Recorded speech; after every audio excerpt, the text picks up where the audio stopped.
6s വരെ ഒരു ഫോണിൻ്റെ സെപ്പറേറ്റ് നമുക്ക് അതിൻ്റെ റാമിന് മുകളിൽ ഈസി ആയിട്ട് നമുക്ക് കിട്ടും. അല്ലെങ്കിൽ നമ്മൾ സാധാരണ ഡബിൾ ടെക്കർ എടുക്കുന്ന പോലെ തന്നെ നമുക്ക് എടുക്കാം.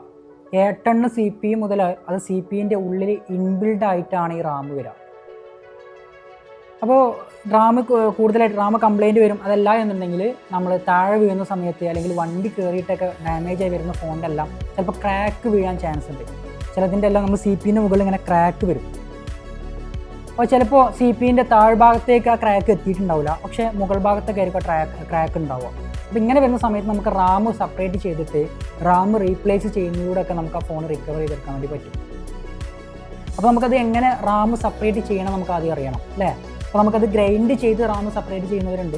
അതുപോലെ തന്നെ നമുക്കത് ബ്ലേഡ് വെച്ചിട്ട് ചെത്തിയിട്ട് നമുക്ക് റാം സെപ്പറേറ്റ് ചെയ്യുന്നുണ്ട്. അപ്പോൾ ഇവിടെ നമ്മൾ ചെയ്യാൻ പോകുന്നത് ബ്ലേഡ് വെച്ചിട്ട് നമുക്കങ്ങനെ ഈസി ആയിട്ട് റാം സെപ്പറേറ്റ് ചെയ്യാം എന്നുള്ളതാണ്.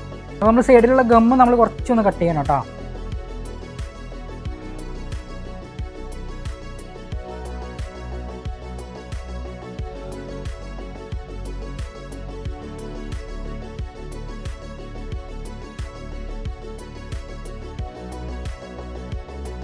സിമ്പിളായിട്ട് തന്നെ റാം നമുക്ക് ചെത്തിയെടുക്കുക, കട്ട് ചെയ്തിട്ട് എടുക്കുക. അതിനുശേഷം നമ്മൾ റാം മാർക്കറ്റിൽ നിന്ന് അല്ലെങ്കിൽ പുതിയ വേറൊരു CPU നമ്മൾ സംഘടിപ്പിച്ച് അതിൻ്റെ റാം നമ്മൾ ഇതേപോലെ ചെത്തിയെടുക്കുക. CPU കട്ട് ചെയ്ത് ഒഴിവാക്കിയിട്ട് റാം മാത്രം നമ്മൾ സേഫായിട്ട് എടുക്കുക, റീഫിക്സ് ചെയ്യാൻ വേണ്ടി പറ്റും. അപ്പോൾ ഇനി ഇതിൻ്റെ ഫിനിഷിങ് ഇതിലേക്ക് നമുക്ക് നോക്കാം.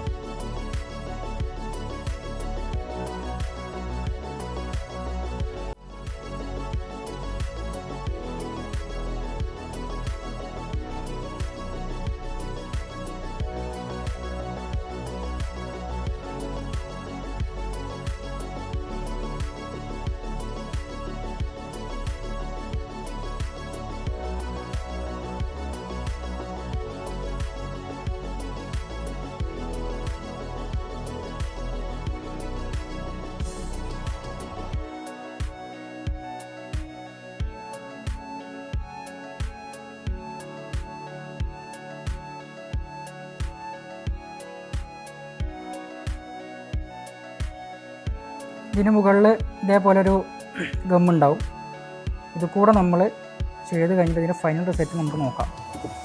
ഇപ്പോൾ റാം ഫിക്സ് ചെയ്യാൻ നമ്മൾ എന്ത് ചെയ്യാം, വേറൊരു റാം CPUൻ്റെ ഓപ്പോസിറ്റ് സൈഡ് നമ്മൾ കട്ട് ചെയ്തിട്ട് ഇതേപോലെ റാം നമ്മൾ സെപ്പറേറ്റ് ആക്കിയിട്ട് എടുക്കണം. എന്നിട്ട് നമ്മൾ റീബോൾ ചെയ്ത് ഇതിലേക്ക് ഫിക്സ് ആവുന്നത് കൂടി നമുക്ക് എന്ത് ചെയ്യാം, റാമിൻ്റെ പ്രോബ്ലം നമുക്ക് ഫിക്സ് ചെയ്യാൻ വേണ്ടിയിട്ട് പറ്റും.